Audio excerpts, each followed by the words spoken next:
Hey guys, it's Sebastian from AskSebby, and today we are going to talk about the American Express cashback trifecta. Before we dive into all of this though, if you are someone that wants to support our channel, feel free to give this video a thumbs up. Lets me know that you like it and also helps me against the YouTube algorithm. One other reminder too is that we post daily deals over on Instagram, so if you want to find out about deals, if you want to go to the Ritz-Carlton in the Cayman Islands, then follow us over there. And also for all of these videos, we have blog posts down below if you're someone that needs to skim. If you get confused about certain parts and you want to pause the video and see more of the numbers, go do that. Also, because I realize some people are at work and sometimes have to pause the video, that's a pretty good way to catch up and not have to rewatch everything.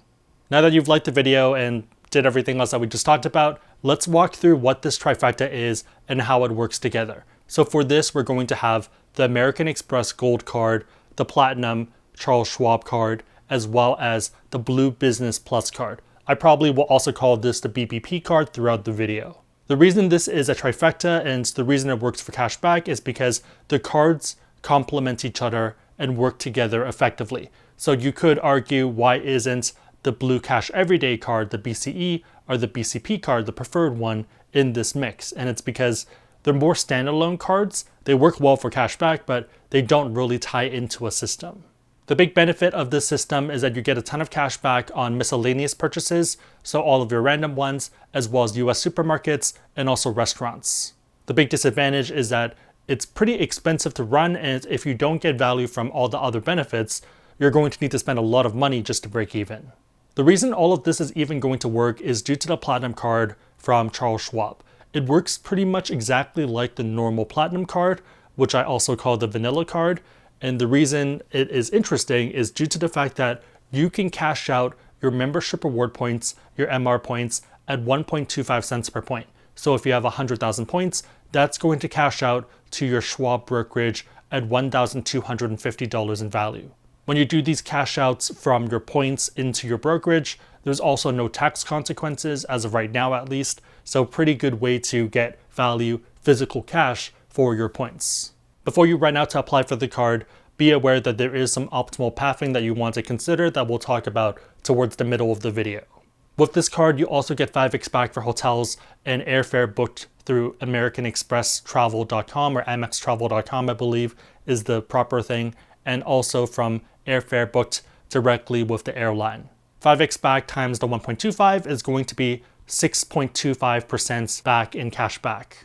The reason I don't really recommend booking travel, hotels, as well as airfare on the Platinum card though, on either the vanilla or the Schwab one, is just due to the lack of a lot of protections. For hotels, you have better cards that give you higher multipliers, and then for airfare, you don't really have trip delay protection and a bunch of other stuff. I would rather personally get a lower multiplier just to be covered, but if you're someone who prefers to buy insurance, this might be fine. If you ever get delayed, this could be the difference between sleeping at the airport or paying money out of your own pocket for a hotel room versus getting it covered by Chase, who probably has the best trip delay protection right now. If you want to learn more about that, I'd recommend watching those videos after watching this one. There's a bunch of detail that I dive into. So this card is going to be the core of why this system works. The other two cards are going to be feeder cards that get you points into the system. The first one is going to be the BBP card, the Blue Business Plus card, and that one earns 2x back on up to $50,000 of spend per calendar year. So 2x times 1.25% means that you're getting 2.5% cash back for all of your purchases, up to $50,000. One other thing to be careful with the BBP card is that it does lack some protections that other American Express cards do have. I'll put it up on the screen in case you're curious, but just a minor thing that you might want to know about. The other card in the mix is going to be the Gold card, which earns 4x back for US supermarkets, as well as US restaurants, and also restaurants internationally. There is a cap of $25,000 for US supermarkets, but it still makes a ton of sense because 4x back is going to be 5% back. Before we dive into the pathing part, if you are someone who wants to learn more about any of these cards and you want to support our channel, a very easy way to do that would be to use the links that are on our website, AskSebby.com, or down below in the description box. Pretty easy way to support the channel. All of this sounds pretty good, but the order that you apply for the cards can easily affect your outcome by a few $1,000s. Normally, I'd recommend finishing off of Chase first if you are under 524, but once you're done over there, your first American Express card ideally is going to be the Platinum card. This is not the Platinum Schwab card. This is just a vanilla, no branding, no affiliation Platinum card. The reason for this is due to the fact that when you're not a customer, you're more highly likely to be targeted for the 100,000 point offer. Quick reminder that for this 100,000 point welcome offer, it's typically through Card Match. So when you go into Card Match, you might see that you're targeted for this, and it's after $5,000 a minimum spend within the first 3 months. Even the standard 60,000 point offer is going to be after the same $5,000 a minimum spend within the same period of time, 3 months. 100,000 points, 1.25 is going to be $1,250. Even if you don't care about any of the other benefits of the card, as long as you can hit the welcome bonus, you're getting a ton of value because you're paying $550 to get $1,250. That's a no-brainer to me. For most people, you're probably going to get some benefit from the credits and stuff. Maybe you're getting 50% value. It's still something, so yes, it's almost $1,000 in value that you might be missing out on. If you get another card first, then typically you don't get targeted for this offer because for American Express, it's marketing. They're dangling that carrot next to you, telling you to become a customer, especially when you're coming from Chase. And the idea with you getting another card is that you're only going to get likely the 60,000 point offer. So by choosing another card, you're giving up 100,000 points and choosing to take 60,000 points. 40,000 point difference times 1.25 is going to be $500 in cash that you're eventually losing out on. Do the Platinum card first for the 100K ideally if you're a non-customer, and then afterwards you can get the Gold card. You can pretty much get any other MR earning card. For some people who are playing the game at a very aggressive level, they choose to get all of the MR earning cards first. So pretty much everything that exists out there, whether it's the everyday card, whether it's the other versions of the Platinum card, such as the Morgan Stanley one, once you have all of these MR points, the final card that you get in order to cash out all of these MR points is going to be that Schwab card.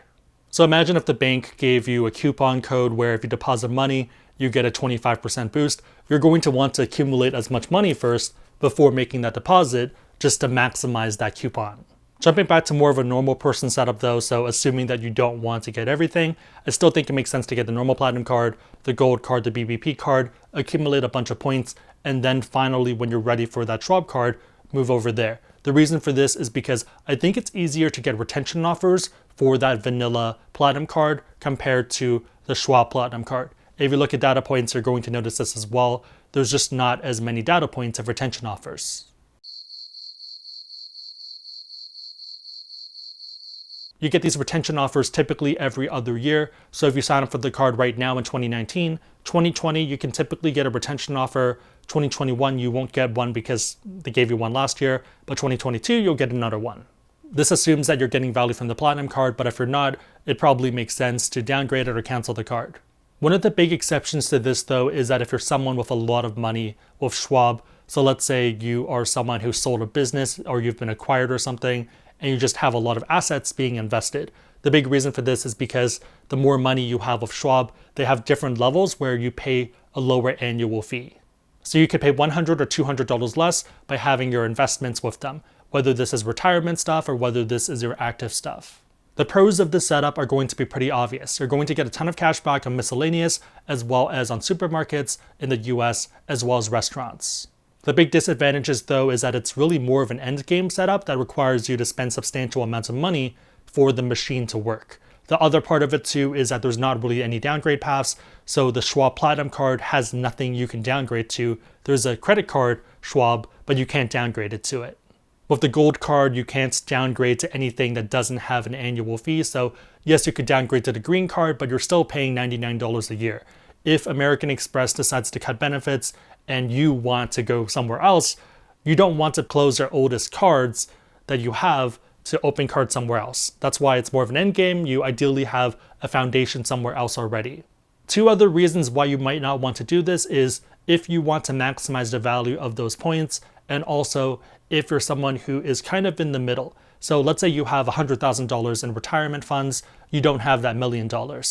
With that, it might make sense to run a Bank of America setup because they also have a high net worth setup that works really well when you have that status. Not going to run through all of that because we have a whole separate video, but something for you to consider as well if you don't mind Bank of America. And with that set up, the effective annual fees and everything else ends up being a lot more reasonable. The other reason, and this is really the reason why I don't really do this method, is that you can get more value for those points.